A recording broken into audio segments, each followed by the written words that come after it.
दोस्तों नमस्कार, स्वागत है आप लोगों का रेयर क्लासेस यूट्यूब चैनल पे। जैसा कि आपको पता है कि इस समय उत्तर प्रदेश पुलिस कांस्टेबल की हाल ही में 60,000 वैकेंसी जो निकली हैं और रेडियो कांस्टेबल की जो इनमें पेपर होने वाले हैं जल्द ही एसएससी जीडी की, तो ये कहीं ना कहीं में मैथ्स एक इम्पोर्टेंट रोल प्ले करती है। और कुछ हम इम्पोर्टेंट क्वेश्चंस का सेट लेके हम पर डे आपके सामने आते हैं, उनको डिस्कस करते हैं। तो रोज हम वैसा कर रहे हैं, हालांकि ये हमारा आज 23 और 24th सेशन है। चलिए स्टार्ट करते हैं। आज की डेट है हमारे पास में 2 ऑफ जनवरी एंड 2024। कहानी को स्टार्ट करने से पहले बता देना चाहता हूँ, हाय आई एम अमरनाथ पांडे और मैं आपको कुछ मैथ्स के इंपॉर्टेंट प्रैक्टिस सेट सॉल्व करवाता हूँ। चलिए आज के देखते हैं हमारे पास इंपॉर्टेंट क्वेश्चन क्या है। तो पहला क्वेश्चन दिया हमारे पास में, क्वेश्चन में कहा जा रहा है एक वस्तु को, ठीक है, निश्चित मूल्य पर बेचने पर कितना प्रतिशत लाभ होता है यदि उस वस्तु के, ठीक है, वस्तु के मूल्य के 4/5वें भाग पर बेचने पर 12% की हानि होती है।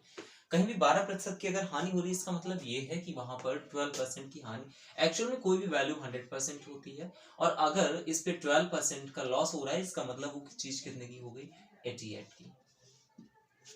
और एक चीज प्रश्न में जो हमसे कही गई वो ये कही गई है कि 4/5वें भाग पर बेचने पर, 4/5वें भाग पर बेचने पर, इसका मतलब ये हुआ कि 4 भाग पर बेचने पर, 5 के 4 भाग पर बेचने पर, ठीक है, 4/5वें भाग का मतलब ये हुआ कि टोटल भाग 5 थे, 4 के भाग पर बेचने पर, यानी कि 4 की वैल्यू हमारे पास 88 दे रखी है, ठीक है।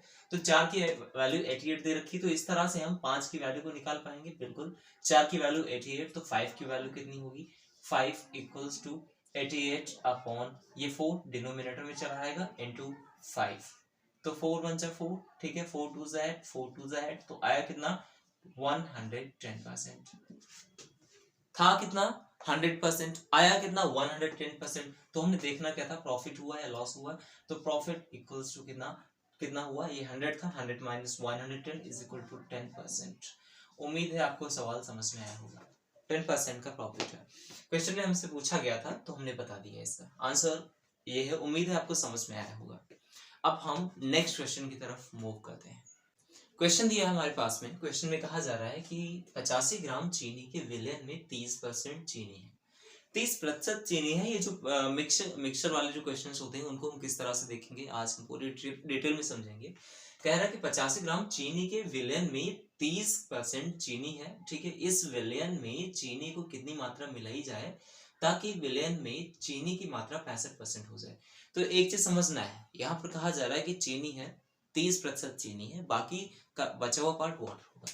तो वाटर कोई भी चीज मिक्सर होगा, तो मैंने बोला अगर यहाँ पे ये शुगर है और ये रेशियो किसका है, वाटर का, ये शुगर है और ये रेशियो किसका है, वाटर का। क्वेश्चन में हमसे कह रहा है कि 85 ग्राम चीनी है। अगर 85 ग्राम चीनी है, इसका मतलब जो 85 ग्राम चीनी है इसकी वैल्यू 30% दे रखा है, तो शुगर कितनी हो गई, 30%, और वाटर फिर कितना होगा, 70%। उम्मीद है यहां तक समझ में आया होगा। This is 70%, 70%। फिर कहा जा रहा है कि इस विलेन में चीनी की कितनी मात्रा मिलाई जाए, चीनी की मात्रा मिलानी है हमें। देखो कोई भी चीज होती है 80% है, मैंने कैसे बोला, सॉरी 85 ग्राम है, मैंने कैसे बोला ये चीज, ये 85 ग्राम से, ठीक है। एक्चुअल वैल्यू जो है, ये बचा हुआ पार्ट जो होगा 70 यानी कि वाटर का होगा, अपॉन 100 इक्वल्स टू, हमने इधर क्या माना था। अब हमें समझिए क्वेश्चन में दे रखा है नेक्स्ट स्टेप में कि इस विलेन में कितनी चीनी की मात्रा मिलानी चाहिए। माना कि जो चीनी की मात्रा मिलानी चाहिए, ठीक है, हम समझेंगे कितनी मिलानी चाहिए ताकि विलेन में 65% की चीनी हो जाए। और माना कि जो हमने मिलाया है वो ए में हमने मिलाया है, ए बी सी कुछ भी मान सकते हैं, उसमें 65% हो जाए, इसका मतलब 65, 100 माइनस 65 इज इक्वल टू 35, कितना है, 35 अपॉन 100। जैसे हमने उसे सॉल्व किया था सेम वैसे हम इसे सॉल्व करेंगे। कैसे, तो ये दो जीरो से ये दो जीरो कट जाएंगे ऑब्वियसली बात है। 35 एकम 35 और 35 दूना 70, ये कट जाएंगे। तो 85 a इज इक्वल्स टू कितना आया, 85 इंटू 2 170, था कितनी 85 ग्राम्स, बढ़ा कितनी दी है 180, तो माइनस करेंगे इससे 85 ग्राम्स हम माइनस करेंगे तो आएगा कितना 85 ग्राम्स। क्वेश्चन में हमसे जो पूछा गया था हमने इसका आंसर कर दिया। क्वेश्चन में पूछा जा रहा था कितनी मात्रा में चीनी मिलाना चाहिए ताकि विलेन, तो चीनी मिलाना चाहिए 85 ग्राम, कितना मिलाना चाहिए? 85 ग्राम। उम्मीद है प्रश्न आपको समझ में आया होगा। ठीक है, आई होप ये क्वेश्चंस आपको समझ में आ रहे होंगे। ये सबसे शॉर्ट तरीका है, हम इस तरह से इन क्वेश्चंस को कर सकेंगे। अब देखते हैं नेक्स्ट क्वेश्चन हमारे पास में क्या है। प्रश्न में पूछा गया है कि रानी और रोहन की वर्तमान आयु का अनुपात 3:4 है। ठीक है, तो एक हो गई रानी को मैंने आर लिख दिया, आर ए लिख दिया, और रोहन को मैंने आर ओ लिख दिया। इनकी वर्तमान आयु जो उम्र है वो अनुपात है 3:4। तो मैंने 3x इनको मान लिया और 3x हमने इनको मान लिया। सॉरी, ये 4 है ना, तो 3:4, तो 3x इनको मान लिया एंड 4x हमने इनको मान लिया। ठीक है, 4x इनको मान लिया। फिर कहा जा रहा है कि 3 वर्ष बाद 4:5 के हो जाएंगे। समझिए, अगर 3 ही वर्ष बाद हो रहे हैं यानी कि ये हो गया रानी, ठीक है, और ये हो गए रोहन, अपॉन में क्या हो गया? रोहन हो गया। ठीक है, अब कहा जा रहा है कि जो 3x थे, ठीक है, और जो 4x थे, यहाँ पे कहा जा रहा है कि 3 वर्ष बाद, तो इसका मतलब अगर कहा जा रहा है 3 वर्ष बाद इनका अनुपात बदल रहा है, तो उतना ही हम दोनों में ऐड करेंगे, रानी में भी और रोहन में भी। रानी में कितना 3 वर्ष ऐड करेंगे और रोहन में भी कितना 3 वर्ष ऐड करेंगे। अच्छा, अनुपात इतना मिलाने के बाद में इनका जो अनुपात हो रहा है वो क्वेश्चन में दे रखा है कि वो अनुपात 4:5 हो जाता है। 4:5, तो 4:5 को 4/5, 4 यानी रानी का और 5 रोहन का। अब क्या करेंगे हम इसे क्रॉस मल्टीप्लाई। तो क्रॉस मल्टीप्लाई कैसे होती है? हम इस नंबर को इससे मल्टीप्लाई करेंगे और इस नंबर को इससे मल्टीप्लाई करेंगे, ऑब्वियस सी बात है। तो 4 चौके 16x, ठीक है, प्लस 4 12 इक्वल्स टू 5 15x, ठीक है, प्लस 5 15। ठीक है, आई होप यहाँ तक समझ में आएगा। अब 16x और 15x x एक पास में आएंगे तो कितना हो जाएगा? x बचेगा equals to 15 - 12 is equal to 3 हो जाएगा। तो x की वैल्यू कितनी आ गई? 3। क्वेश्चन में हमसे पूछा गया था कि 24 वर्ष बाद, आज से 24 वर्ष बाद उनकी आयु का अनुपात, तो ये तो आज का है ना, ये तो आज का है। तो पहले आज की आयु निकालते हैं, ठीक है, यानी वर्तमान उम्र निकालते हैं उनकी। वर्तमान जो उम्र निकल के आएगी, वर्तमान जो उम्र निकल के आएगी वो निकल के आएगी, रानी की कितनी निकल के आएगी यानी आर ए की, और फिर हम देखेंगे रोहन की यानी आर ओ की। तो रानी की कितनी 3x है, तो 3 इंटू 3 इक्वल्स टू 9, और रोहन की कितनी है 4 इंटू 3, तो 4 इंटू 3 लिखेंगे, तो 3 3 is 9 और 4 3 is 12। ठीक है, 9:12। आज से 24 वर्ष बाद पूछा गया है तो दोनों में 24 24 ऐड कर देना है, इसमें भी 24 ऐड कर देंगे और इसमें भी हम 24 ऐड कर देंगे। आई होप समझ में आ रहा होगा।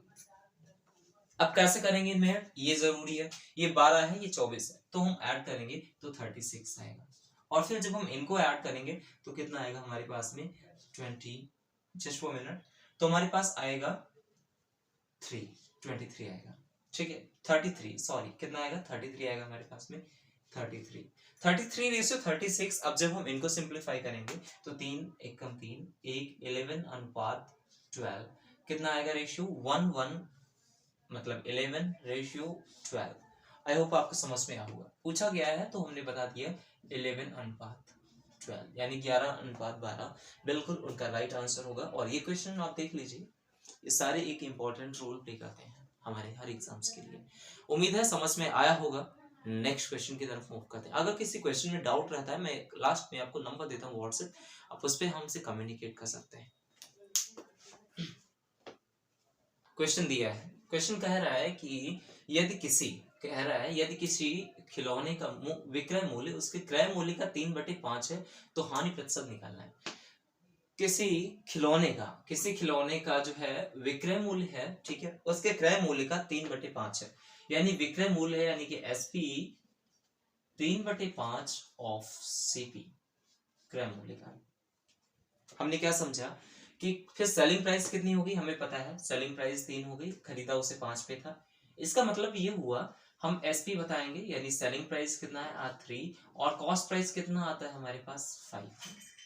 कॉस्ट प्राइस वो प्राइस होती है जिस प्राइस पे हम किसी चीज को खरीदते हैं, ठीक है। तो 5 पे खरीद के और 3 पर बेच रहे हैं, ऑब्वियसली बात है लॉस है। कितना लॉस है परसेंटेज में देखेंगे तो उसके लिए क्या करेंगे, यहां से यहां का डिफरेंस कितना है 3, और ये 3 का जो अंतर है ये हमेशा होता है सीपी पे। जितना भी अंतर हम देखते हैं वो सीपी पर देखते हैं। तो 5, ठीक है, इंटू 100, ठीक है, 5 एकम 5 दूना 10 और 0 20 60। अब समझिएगा क्वेश्चन में हमसे क्या पूछ रहा था, क्वेश्चन में हमसे पूछा जा रहा था कि खिलौने की तो हानि कितने प्रतिशत हुई है, ये तो निकल के आता है इतना, सिर्फ 60 की वैल्यू उसके निकल के आती है। एक्चुअल वैल्यू थी कितनी, एक्चुअल वैल्यू 100 होती किसी भी चीज की, तो 100 माइनस 60 इक्वल्स टू 40%। कितना निकल के आता है, 40% हमारा बिल्कुल राइट आंसर होगा, 40% हमारा राइट आंसर है। ठीक है, उम्मीद है समझ में आ रहे होंगे सवाल, आप इनको नोट डाउन करते रहिए। अब नेक्स्ट क्वेश्चन की तरफ चलते हैं। अब क्वेश्चन क्या कह रहा है, क्वेश्चन में हमसे दिया गया है मैं अपने वेतन का 25% किराए पर और अपने वेतन का 20% परिवहन पर, शेष वेतन का 40% किराने पर खर्च करता हूँ। ठीक है, और शेष भाग को बचाता हूँ। तो पहले समझिए, जो 20% 25% खर्च कर रहा है, क्वेश्चन को रीड करना बहुत जरूरी है। जो 20% और जो 25% खर्च कर रहा है, इसका मतलब है टोटल यहाँ पे हम निकालेंगे तो कितना आएगा, 45%। बचेगा कितना, 55%। ठीक है, 100 से हम इसे माइनस कर देंगे, 100% माइनस 45 इक्वल्स टू 55%। अब आगे बढ़ते हैं। तो ये तो दो वैल्यू होगी। अब कहा जा रहा है कि अपने वेतन का 25% किराए पर और 20% परिवहन पर, शेष वेतन का 40% किराए पर किराने पर खर्च करता हूँ।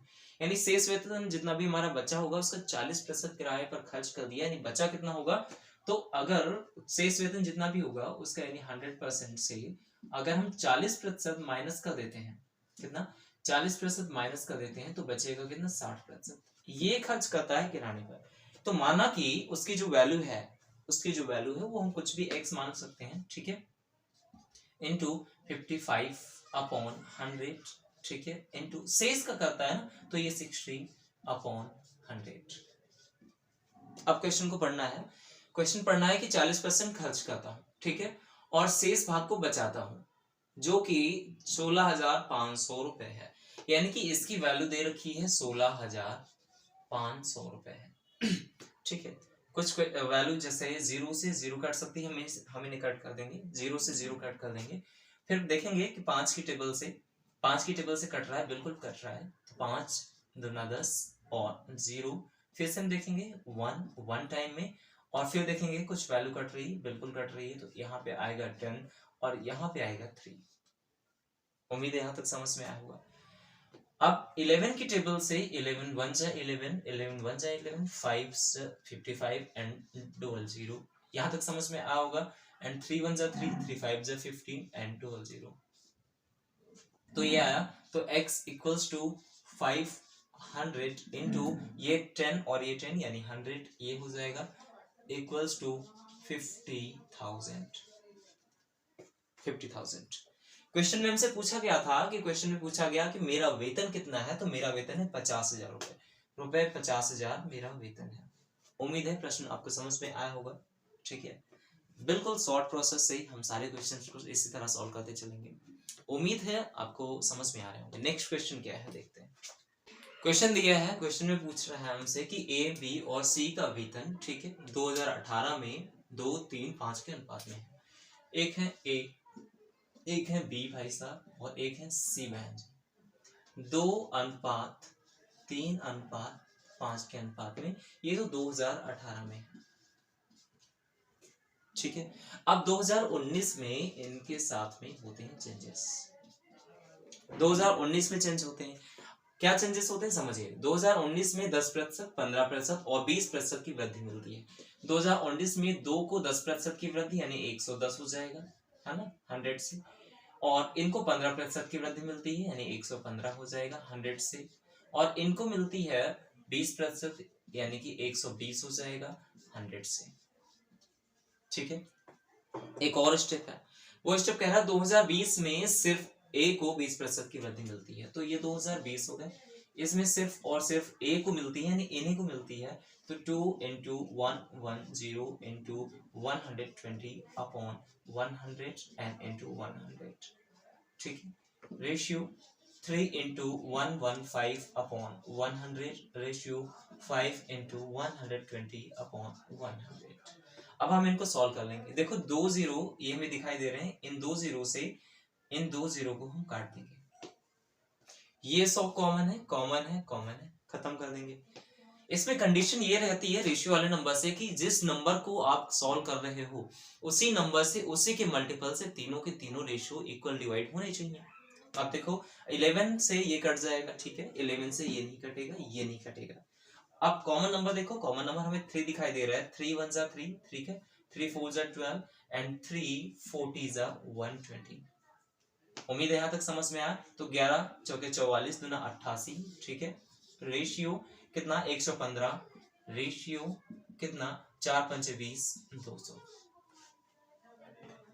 बिल्कुल राइट हमारा आंसर आता है। तो इस तरह से उम्मीद है आपको ये सारे क्वेश्चन समझ में आ रहे होंगे। और जैसा कि हमने अभी तक आपसे कहा है कि हम सिर्फ और सिर्फ वही क्वेश्चंस को डिस्कस करेंगे जो कि एक इंपॉर्टेंट रोल प्ले करेंगे। तो जैसा कि आपने देखा भी ये सारे वो क्वेश्चंस हैं जो किसी ना किसी एग्जाम से पूछे गए हैं या फिर पूछने वाले हैं। बाकी बने रहिए हमारे साथ में। और एक बात और है, अगर आपने चैनल सब्सक्राइब नहीं किया तो सब्सक्राइब जरूर कर लें, जिससे हर ऐसे इंफॉर्मेटिव वीडियोस आपके साथ तक और भी लोगों के साथ शेयर होती रहे। जय हिंद, जय भारत।